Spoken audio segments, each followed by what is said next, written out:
Oh, can you see that picture? I ain't showing nothing yet. Is it streaming live? Yeah. Oh, yeah. So you can, if you go on the social media, you can. Let me send her the link real quick.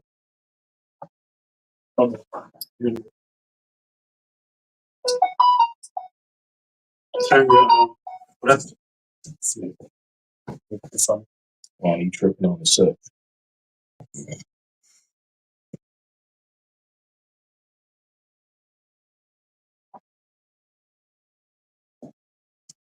And some crab legs, so I got Where's the are we on? Are we on? Okay. Where's the link at? Oh, I see it right here. Oh, this is change right there. Let's see. looking cut. Oh, this is change right now. Let's see. I need to Looking cut. share this.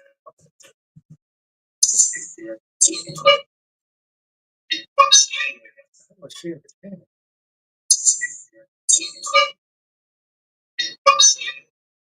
I'm gonna do that.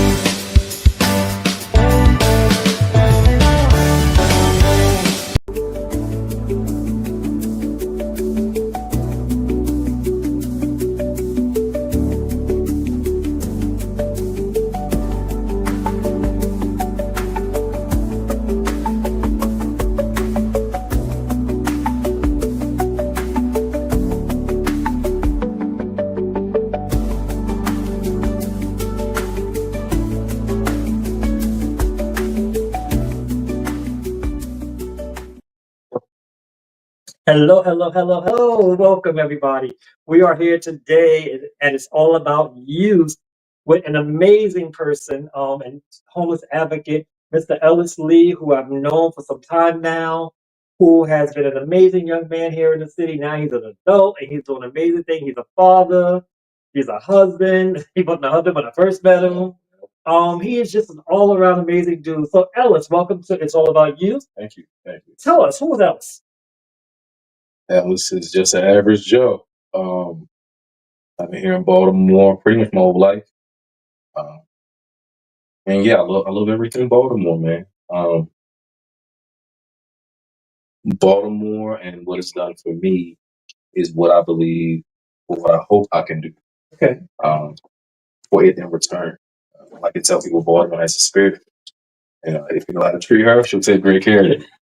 I like that. If you know how to treat her, she'll take great care of you. If you notice, we both have on black, and so I try to honor my guests. And Ellis is the man in black. Every time you see him, he's the man in black. Every time you see him, we always have on black. So I say, you know what? I'm going to honor my guest tonight, and I'm going to wear black also. So there you have it. I got on black. Ellis got on black. The men in black. Yo, Men in this black. is what we're doing. There we go. No Will Smith involved. This is what we're doing. And so you've been in Baltimore, you love Baltimore, you said if you treat her right, she'll treat you right. How has it been? What has your journey been like? Ooh, loaded question. I think it's terrible. My journey, I was born in Philly. I came here at a very young age. And my mother has been a teacher. My stepfather, who adopted me, has actually been with public safety since I could remember, and I only had protect and serve inside of my home. And just sheer fate, one day things started going south, just financially, and within a blink of an eye, my family was homeless. Around that time, I was just starting college, just CCBC in Baltimore County. We got the news. And during that time, I was still figuring out what I wanted to do. I was actually in school at that time as a psychology major, doing my homelessness. And there was a young man who I met named Taylor. Taylor was homeless himself. So it was the homeless helping the homeless. So how old were you at that time? Ooh, 17 going on 18, 18-ish. And it was crazy because when I got my first job at Staples, Miss Valerie Scott, I keep telling people, if I ever win the multi-million jackpot, the first person I would call up is Miss Valerie Scott. She said, listen, I know you don't have an address. You do what you got to do. I'll take care of the rest. And she gave me my first job. That was at 17. That was at 18. Okay. During that time, she was aware of what was going on. In my living, be it couch surfing, inhabitable locations on campus when I knew the custodian wasn't there. I hear you, and I heard you name some terms and some places and some things of how you live. And I want our audience to understand and to know you were 17, homeless. You talked about couch surfing. What is couch surfing? Oh, couch surfing. That's if you got a couch for me to crash on, can I do it? And that's a very slim shot right there. I was lucky enough to meet somewhat of a Baltimore legend at that time. He let me reside with him as needed, no expectation. And then from that point, I got my second job at Home Depot, and I'm walking up the aisle after my interview. Beautiful girl walks up to me saying, "Hey, I know you." And at that point, my story was already on Facebook from what I was doing with the other homeless advocate. With the other homeless person, and she cared nothing about that. I was just another guy to her. We got very close, started dating, and then just sheer conversation. It was just a sheer chance that we both love taking care of the homeless. I was staying with my dad at that point. Like my dad and I got a place together with my little brother. My mom was taking care of things, and before I got with Home Depot, when I was coming home one night from Staples, I saw two homeless people out there, fed them, got to the bus stop on 33rd and Alameda. Somebody tried to rob me and put a hole in my leg. Oh, wow. I don't want to discount any of that, but you also talked about a place not meant for habitation. Mm-hmm. Explain to the public and the viewers what a place not meant for habitation is.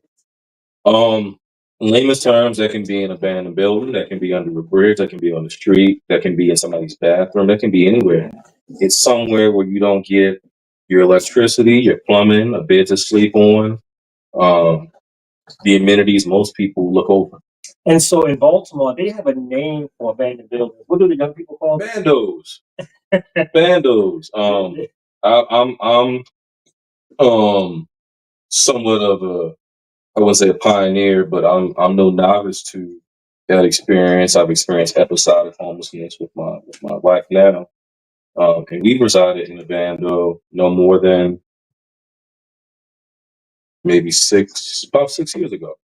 And so a bando is a combination of taking the word condominium and an abandoned building and merging them together, but it's definitely not a condominium. No. But it made people feel good to think they were living a life of luxury by creating a name for a space or a place that's not meant for habitation. Wow. So where are you at today? Fast forward, I jump started into community activism, did some pretty big protests, and then did some work with our COC. During that time, I was the project coordinator. I was the leader of the pit count for the COC side, and that is a mass canvassing of Baltimore City where we provide surveys for the homeless. And essentially with that, I was also helping the Shelter Transformation Committee, helping all of our action committees of Baltimore City. Was lucky enough to help develop the shelter policies and things of that nature. And now I've moved on to much bigger things. That's better things. I'm so proud. Yes, thank you. So you said COC. I don't know what the COC is. I'm BSing y'all because I do know what it is. But for our community and our people out there, what is the COC? Our COC is the continuum of care. They are a collaboration of organizations around Baltimore's community, be it governmental, be it community oriented. If you have a role in Baltimore's homelessness, you are more than welcome to join that. I did 3 years with that, and it was an eye-opening experience. When I say I think you did an amazing job at the COC, because I remember leaving the COC because it was just too much for me.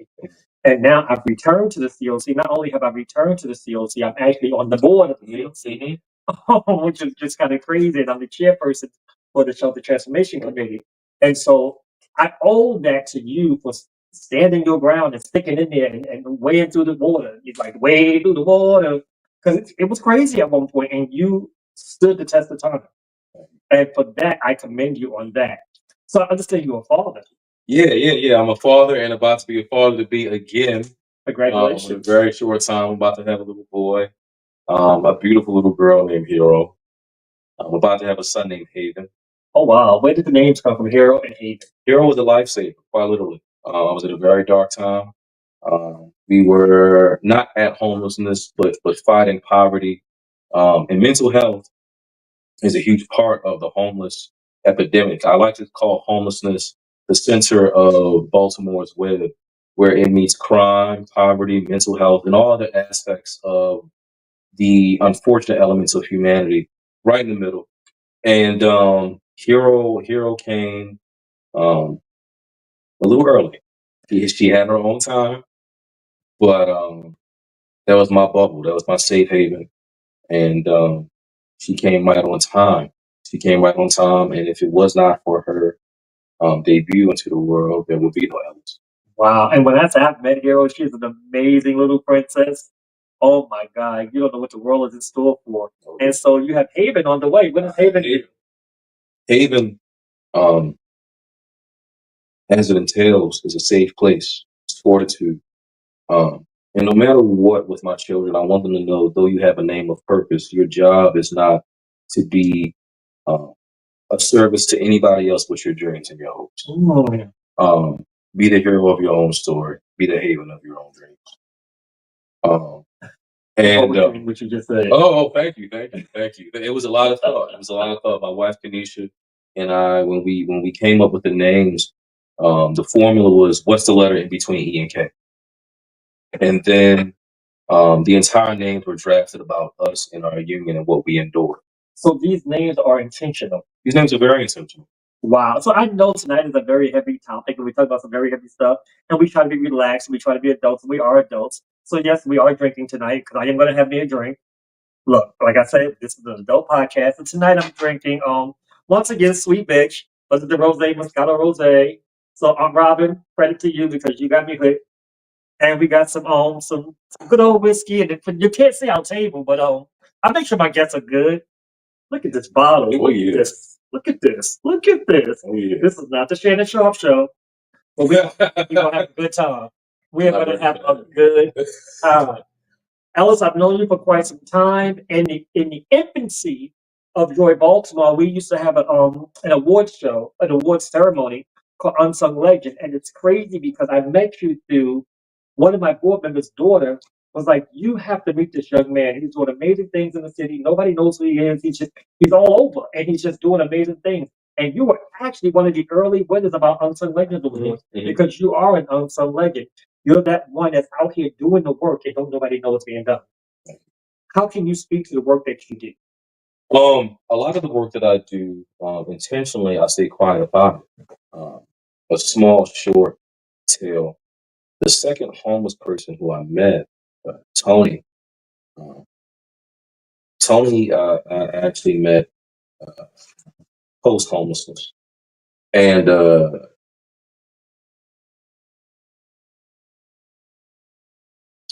Tony was a good man. Tony ended up needing help through resources, and at that age, I didn't know how things worked, but I just knew I had to drive to see the betterment of his life.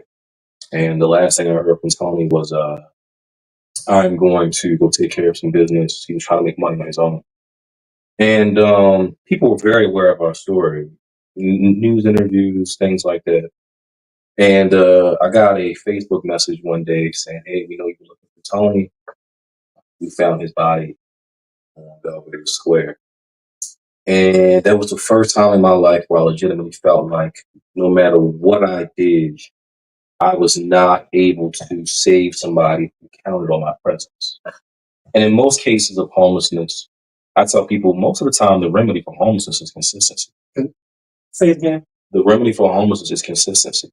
And it's crazy you say that, and you had a person in your life in this realm of homelessness who you lost, because it brings me back to my infancy of Joy Baltimore not being funded, and we had to bury this 18-year-old. You know, and I will never forget his name as long as I live. You know, everybody know about Coach Peace, but I know about Davon. You know, who wasn't from this city and who came to this city and died in this city in reference to homelessness and met so many people. So to hear the story, you know, and I'm sure there's multiple stories out there, and it's funny because maybe a year ago I couldn't even talk about this. And so now it rolls off, and I dedicate my drop-in center to him. When you walk into the drop-in center, his picture is up on the wall. Where do you see yourself 5 years from now? I couldn't answer that. I really couldn't answer that for you. I was always the type of guy that you may think I'm good at leadership, but I like my independence. I don't like the responsibility. I like to be the same guy at day as I am at night. I'm calling you bluff because you are a leader. You don't know that you are a leader, and you don't know that you are inspiring people. Because on instance, when I first met you, I was inspired by just who you were, and no one knew who you were. That you were in the background doing the work. And you're a testament of, I don't have to be in the front, I don't have to have my face on the billboard, but the work will get done. Agreed. I think long term, I had a small group called the Baltimore Enclave, and we did a lot of advocacy. We did a lot of outreach. And those were the protests in 2015. Those were the protests in 2020. Those were a great deal of the youth that I taught, a very old company I used to teach with, and a great deal of the time, a great deal of people said, I see you doing a lot. My childhood dream, it was a running joke. I got in trouble for this, but like they're going around the class asking everybody what they want to be when they grow up, and I'm sitting there and I'm like, I want to be Batman. Jesus. and it was the assistant principal who asked the question. Wait a minute, I'm a little confused.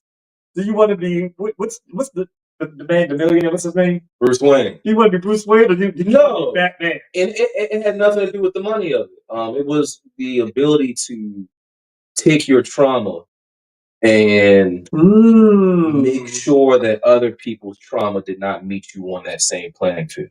So you said that. I said it as a joke. No, but I like it only because when you know the origin and the story of that man, tell us his trauma. He lost his parents. He came from money, but he lost his parents. And one of my favorite comics is he's running over the rooftops and everything, and he's being hunted down. And mid chase, he sees a homeless woman and digs in his pocket, gives her this wad of cash, and keeps it moving. Right? And then you see him like maybe 50 years later, and this kid's being chased by the police, got a gun in his hand, and the kid runs up to him. And we all know that, the bad does his dirt, but he looks at this young black kid and he says, "Give me the gun," and he lets the kid go. And so in actuality, when I think about what you just said, and I think about our comic books, our superheroes, Justice League, a lot of them came from trauma. They came from trauma. Most people in the field of homelessness have lived it. The ones who last have lived it. Okay. You're either in it because you think there's money for it, or you're in it because it's like, dog, I drove up the street to work today, and I didn't have $5 to give to somebody who you would call a panhandler, but I see it's just somebody who's just trying. And it messes with you until you go to sleep, right? And just long term going forward, it was funny. I actually gave a speech to one of the graduating classes last year at my alma mater. And what's that alma mater? I went to college. So he's And not a dummy, y'all. no, smart people do stupid things, y'all. So smart people do, but it's intelligent stupid things. And I think the full circle was when I realized there was a child sitting in the same seat that I sat in during my orientation. And you can see the look on his face of just confusion. And in the middle of the speech, I'm just like, you don't have to know what you're doing. That's not your judgment. You don't need to know where you're going right now because you are young. The only thing that you require is consistency, love, and the ability more so than anything to love yourself, to see it through. And I think long term, to answer your question in a roundabout way, uh, I just see myself as a servant.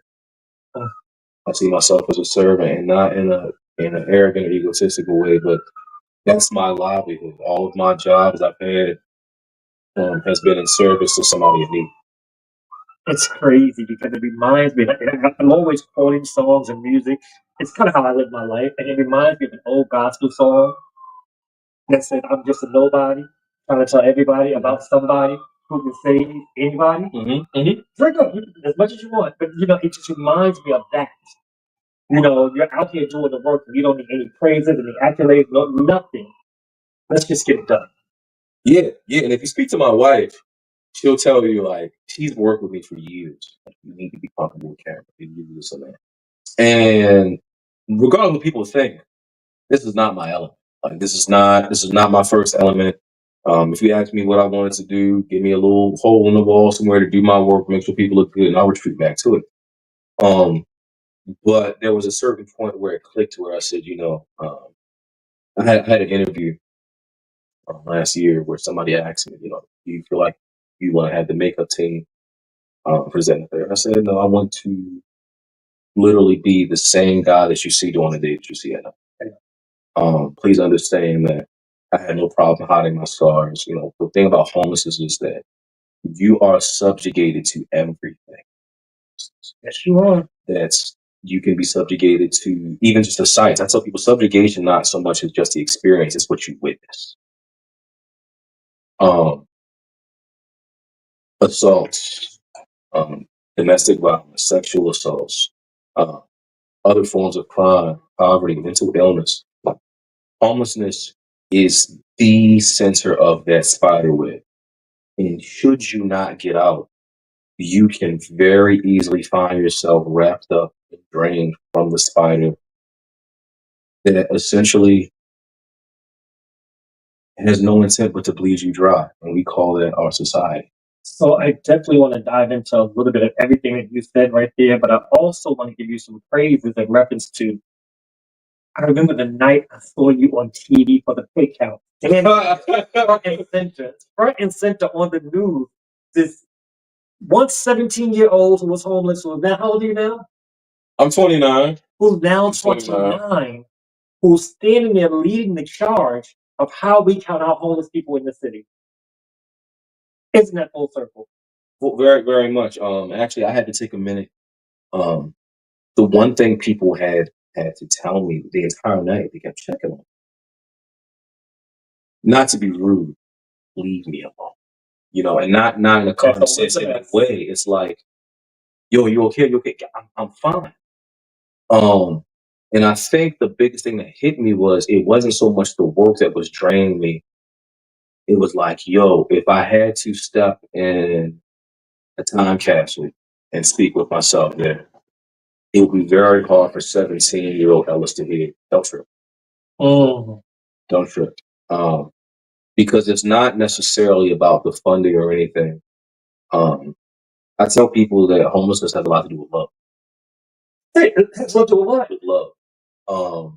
And when it comes down to that, keep in mind that homelessness, if you're doing it right, and I will reiterate, if you're doing the service right, homelessness is the one place where you can give your heart and know that you will require nothing in return, because you are not just helping somebody else in need. You're picking up the pieces of you that's shattered.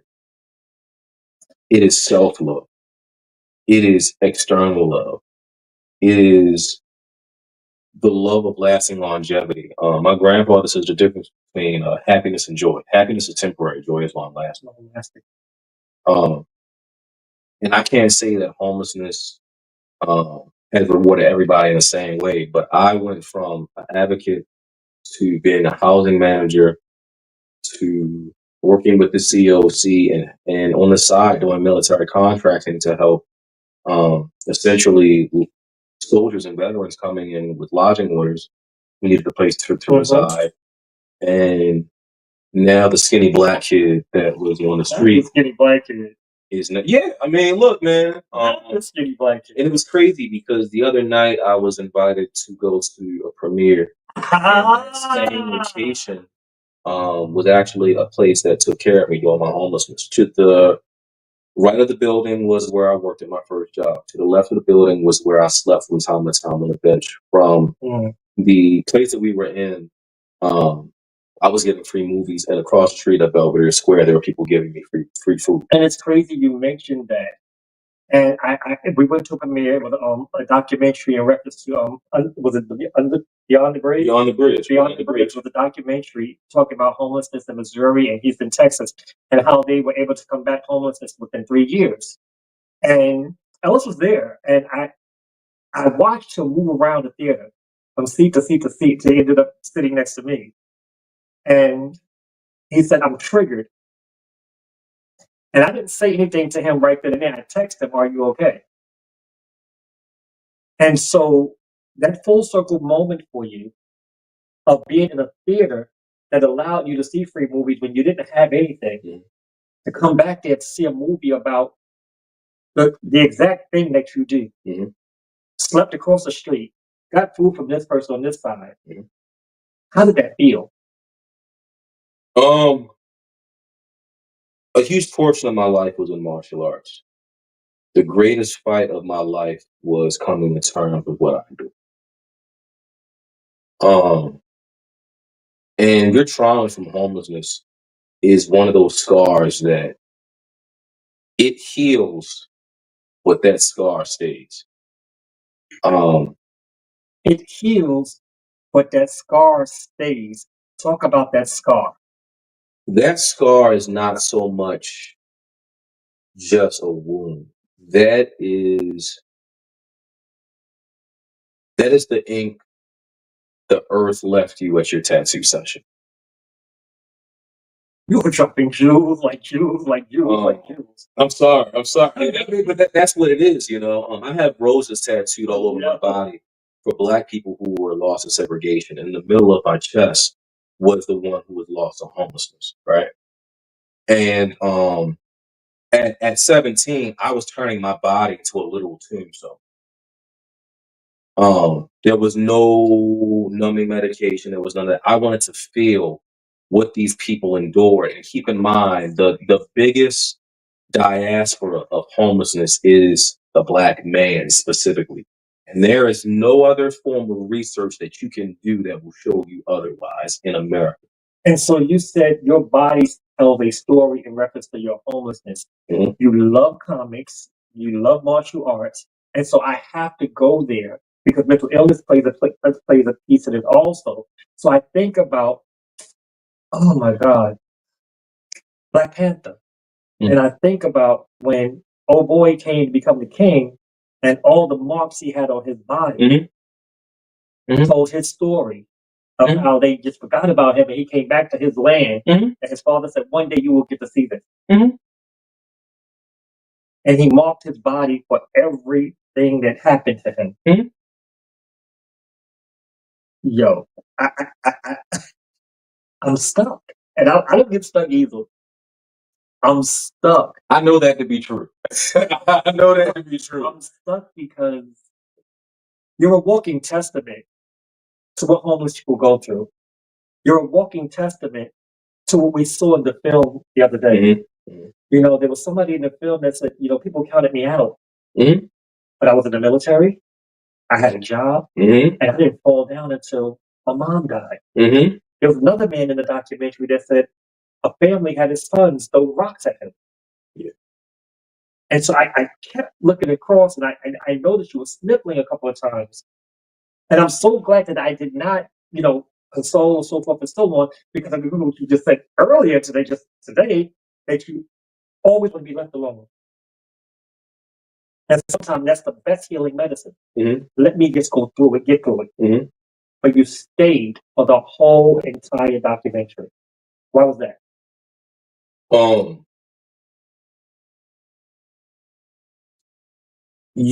There's some questions I can answer.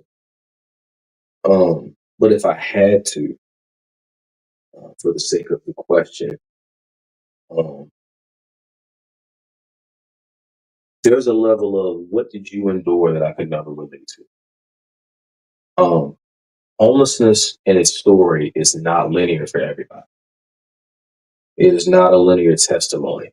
Um, I think what that story, the entire movie did was show that there is actually a feasible way of making this happen for everybody. It always has to do with Money. and who wants to. The politics behind it. And it's sad that, how homelessness is being politicized. Mhm. And so if you had to say today, where do you see the homeless situation here in Baltimore today? Today, I would like to say that where I'm working now, the leader in charge, they carry this because they have it in their heart, right? But Baltimore is Touche. a very small portion of America, right? Um, it takes one man to change the world. Nobody talks about the wages of war that man is dealing with that aren't publicized. Or that woman. Or that woman, right? And especially when you're Even waging it long. With other you're things. gonna have to extend this interview. Because it's true. I think the other thing is too, not to dive too much into my personal story, but What do you mean? We want to know. It's all about you. I was lucky to have a mother that stuck and a stepfather that wanted me. It's different when you realize Pause. A mother that what? a mother that stuck. And when you mother say that stuck. stuck, what do you mean by stuck? There's one thing men will never understand. And I tell that to my wife during her pregnancy.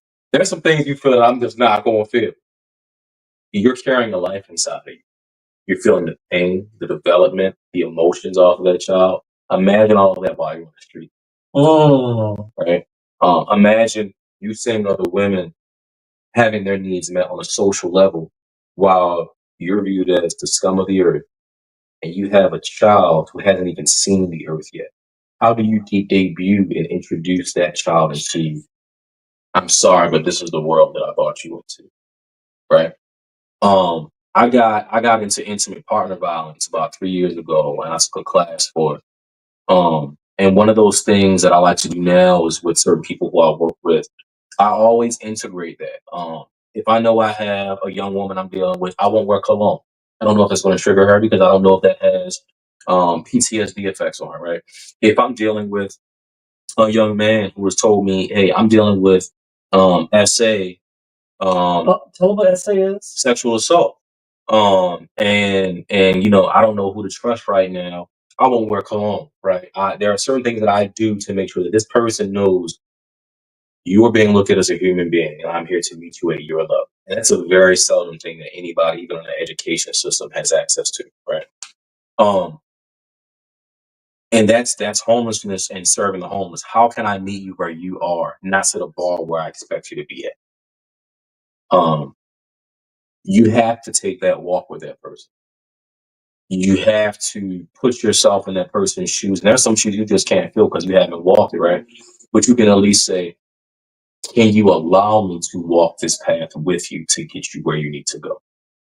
That was how I started, how I met you. Yeah.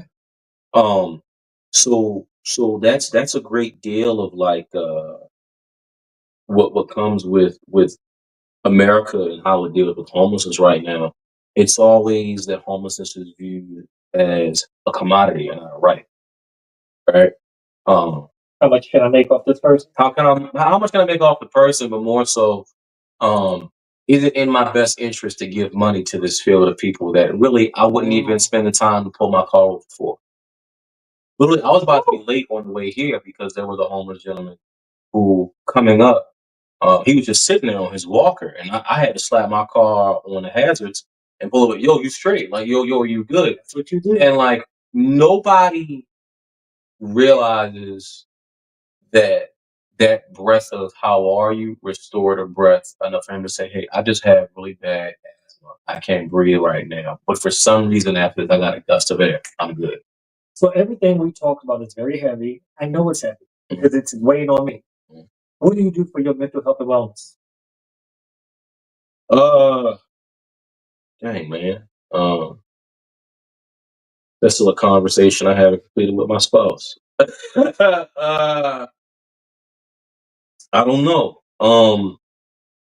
I like to think sometimes I might hop on a game. I might go for a walk with my dog. Yeah, that's my guy. What kind of dog you have? I got me a beautiful Harlequin Great Dane. He was a and gift. it's big. Yeah, that's my boy. He done gone through some lived experience. I can share. I love it. You know. But most of the time, to be honest with you, not even in like a cliche type of way. Spending time with my wife because she works in the same field. A lot of the time, it doesn't. We can talk for hours, but like it doesn't have to be a word share because I'm now in the presence of somebody who I don't have to explain myself to. I can just exist in the wholeness of who I am. I think it's hard to answer because like sometimes it's nothing. Sometimes it's actually just like stopping and saying, I'm a human. I can feel what it feels like to be human. I mean, I like all aspects of that, but there are people who I serve who don't even get that opportunity. So we've had multiple conversations on the phone, in person, at breakfast, at Yeah. and I know, and you know, and I wasn't gonna go here, and I know sometimes I feel like you have the weight of the world on your shoulders.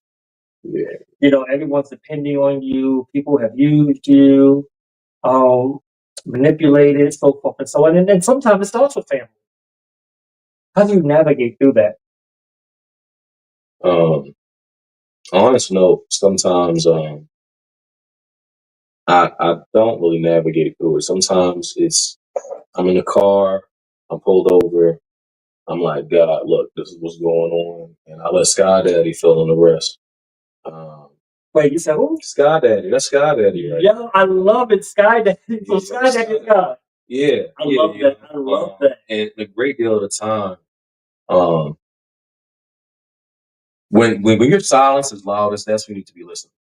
That's a hard thing for people to know how to deal with. Most people will chase activity. It can be an ambiance of some sort. The silence is what people fear the most. I've gotten the most results out of people where it's just a friendly face and it's just, hey man, what are you going through? And I just sit there and just wait. And at first they're a little nervous. I mean, you got a 6'1" black guy across from you asking you question dipped in black. How do you answer that right there on the spot, right? But you move in silence. For those who don't know you, they would be afraid. Yeah, I get that a lot. In silence. I mean, your life is silent. You're that silent person who's making a difference, and nobody knows until you appear. Like, oh, that's the motherfucker behind the shit. Yeah. Yo, he did the damn thing. That's bad. There you go. See? There you go. That was that high school joke that was like, So then we need a bad signal to city. You know, for a long time, it was a running joke because, you know, I had teachers telling my wife, I had classmates on my Facebook and stuff like that. People like, yo, Batman. Like, even my nephew don't even call me uncle. It's just, hey, Batman, I got what's going on, right? Funny. And then, like, you know, my wife put it in as my ID. So when I would call people, yeah, I got Batman calling me. I didn't even know it for months until she was like, yeah, if you keep wondering why that happens, I did this. But then, like, it's one of those things where, like, when it comes down to self-healing, and what that fulfills in myself, how can I use this moment of hopping over a personal hurdle to help navigate somebody else through what they're going? Or what am I going to learn from this interaction where I can appreciate the golden that is silence? What can I take away from just sitting back and just watching? Love it, love it. It's funny because I never thought of myself as someone who was getting older, even though I am.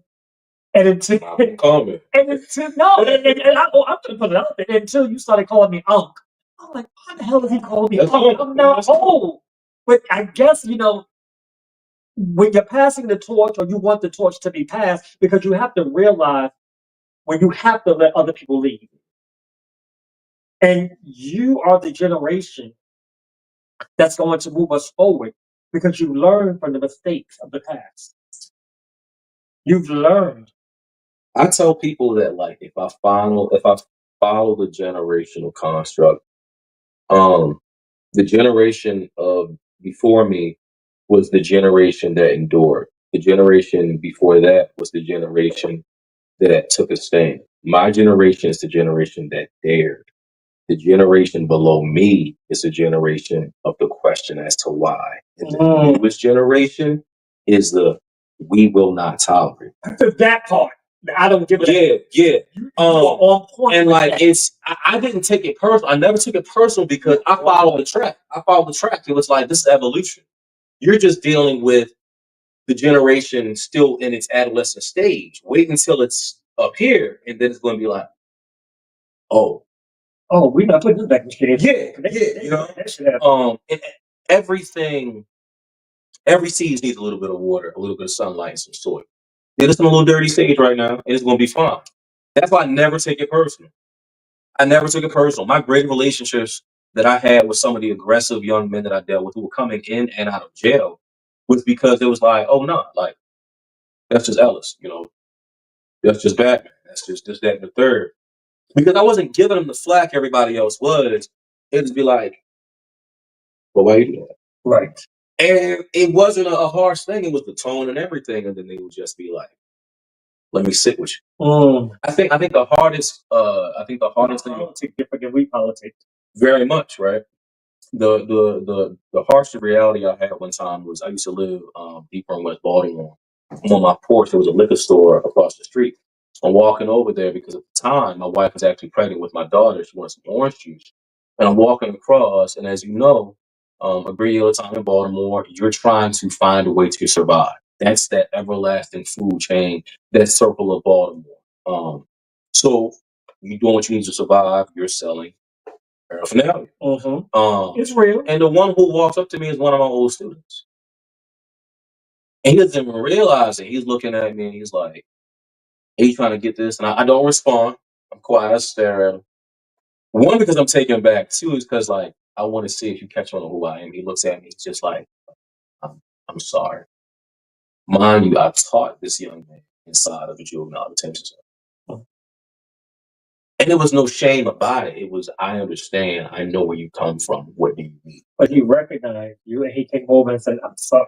And I never seen him selling again. The next time I saw him again was like a few months later. He was taking care of his sister and everything. He's trying to figure out applying to college and stuff like that. It just took me just being there again. It's consistency. But the beauty of it is our young people know when you're genuine. They know. And I tell this to people all the time, especially the young drug dealers that come into my office or my program, so forth and so on. I'm not expecting you to stop selling drugs tomorrow. That is not real. No. So for me to expect that, I'm lying to myself. And so I want to say, at 29, what would you tell the 17-year-old Ellis?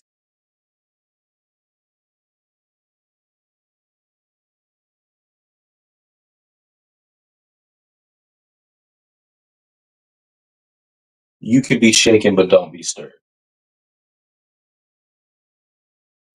You can be shaken, but don't be stirred. You can be shaken, but don't be stirred. I think when I saw you that night, that's probably like the first time you probably saw a tear in my eye.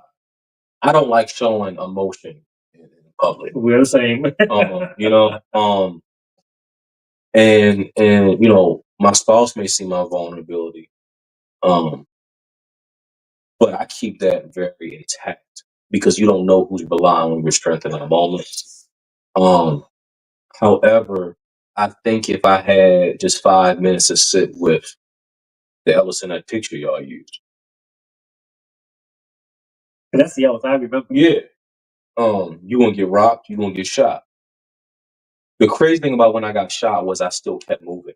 I was running with a bullet in me. When I was leaving the hospital and they took me in for questioning just because they thought I was selling out there. I wasn't doing anything. One thing I was selling was my time to somebody in need. They offered me a wheelchair. I said, no, I'm not. I'm gonna walk out of here. I said my crutches and I walk out of it.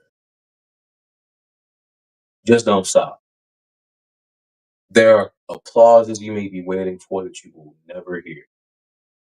The only one that Say that matters. again. There are applauses that you're waiting for that you will never hear. The loudest applause in the room should always be yours. So right then and there, you just helped me. You just helped me right then and there. There are applauses in the room that you will never hear. Mm-hmm. That was a testament to you. Don't see when I say you drop jewels, you're dropping jewels. You're dropping jewels, and you don't even know you're dropping jewels. If there's anything about your life you could change, what would it be? Oh, nothing. I wouldn't change anything. I would go through it all over again. I like to say personally to myself, it may be a tragic story, but God still got ink in that pen. Mm, God still got ink in that He pen. got ink in that pen, and it is nowhere close to drying out. Not every chapter in every book is pretty. Not every cover is maintained. There are pages ripped out of my book that are tattered with stains and everything. But I will read that book back and forth every time. I will read that book back and forth every time. What would you tell a 17-year-old today? Oh, the same thing I would have told myself. Don't be afraid to hug yourself. I love my wife. Lord knows the greatest date I ever had was me sitting by myself in a restaurant for the first time eating a bowl of ramen, just chilling. I was dating myself. Don't be in a rush out. There's nothing out here in these streets. What is your take? Thank you, Classy Fred. Classy Fred Blacksey. What is your take on the Israel-Palestine conflict?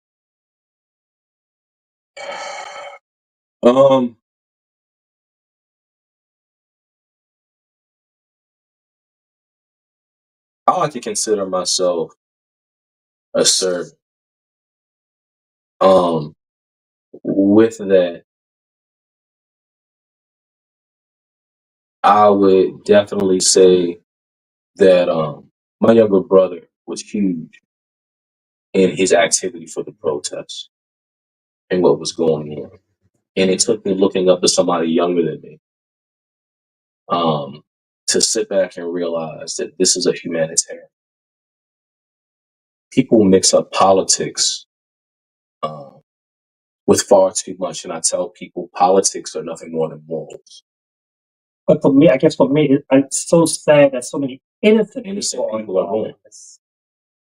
It's not the person you're mad at; it's the innocent people that are suffering on both sides. Actually, it's the innocent people, and it's sad, especially when you see children suffering. There are children who had a dream to be one thing, and the sad part is they are waking up in the afterlife wondering what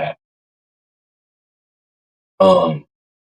It's not okay on any format, on any platform. I don't dive into politics heavily at all, but there are lives that could have changed this planet 12 times over. You are a father. What is your dream for your daughter?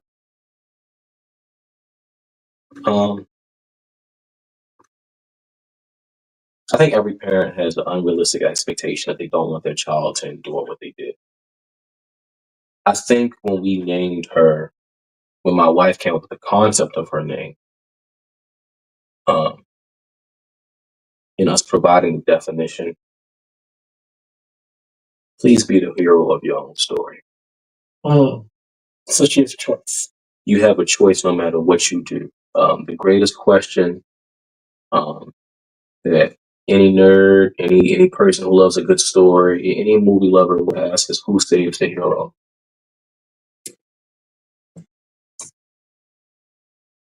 You got everything you need. Who saves the hero? You got everything you need no matter what you decide to do. If you decide to take up what your mommy and daddy do to help others, please take delight in knowing that you are making a difference in ways that nobody will ever know. But you don't charge them with being who you guys are. I charge for being happy. That is so powerful coming from a parent, because most parents want to create that path for their child. That's not my right. That's not my right. Most parents today follow the blueprint that society constructed, and you're talking about a society right now that's okay with taking money from people in need. You're talking about a society where, unfortunately, we think we have to pay for the right to eat, sleep, and see. Why would I abide by any term when I'm coming to a life that is pure and innocent? If it makes you happy, baby, do it. Do it. I'm But gonna what be is right your there. hopes and dreams for Hayden? You're in a world that will take a bit of happiness from you to see their own. Protect the happiness that you have. Protect the happiness of those that you love. Serve without expectation, even for yourself. It's okay to fail, because you're going to fail. Don't look at it as a bad thing. Your failures are nothing more than stepping stones to rise. If I had to tell my son how many times I failed, by the time I was done, my son would have gone from leaving his mother to having a 5 o'clock shadow. I take no shame in how many times I have dropped the ball, failed, gone the wrong way, because it was just another stepping stone. Do what makes you happy. If college ain't what makes you happy, but you being the happiest hermit crab shell painter on the planet does that, I'll be visiting you on the beach. Oh, that's great. I'll be visiting you on the beach. I want you to know how to survive out here, how to take care of yourself. I'm going to teach you all those principles. But should you find something that makes you happy, it is not your father's right or will to take that from you. So I know you have an amazing wife. Oh, yeah. Oh, yeah. What keeps y'all grounded? The fact that we were on the ground, rock bottom. The fact that we was on the ground, rock bottom. You know, I can actually end on that note. I want to say, Ellis, thank you very much for being a part of this podcast. Learning more about you, seeing who you are, your authenticity, the fact that you were vulnerable and you allowed yourself to be vulnerable. I thank you. But you know, the good book always says he won't give you more than you can bear. Oh, yeah. Oh, He yeah. won't give you more than you can bear. And if you just trust and believe, the Sky Man, as you call it, Sky Daddy got you. Sky Daddy got you. And I'm going to start using that. Sky Daddy got you. Sky Daddy got you. You know, we're going to make mistakes in life. But that's what life is all about. Because if we don't make mistakes, how will we know? Experience is the best teacher. Y'all know I love music. And so the great old Mickey Howard, experience is the best teacher. Once again, thank you very much, Ellis Lee, for being a part of It's All About You. I so appreciate you and everything that you do. God bless. God bless you and your family and the new baby that's coming along the way. Because guess what? I haven't even told you about. I'm going to be the goddaddy. Till then, hope to see y'all next week. Thank you very much for tuning in. Bye-bye.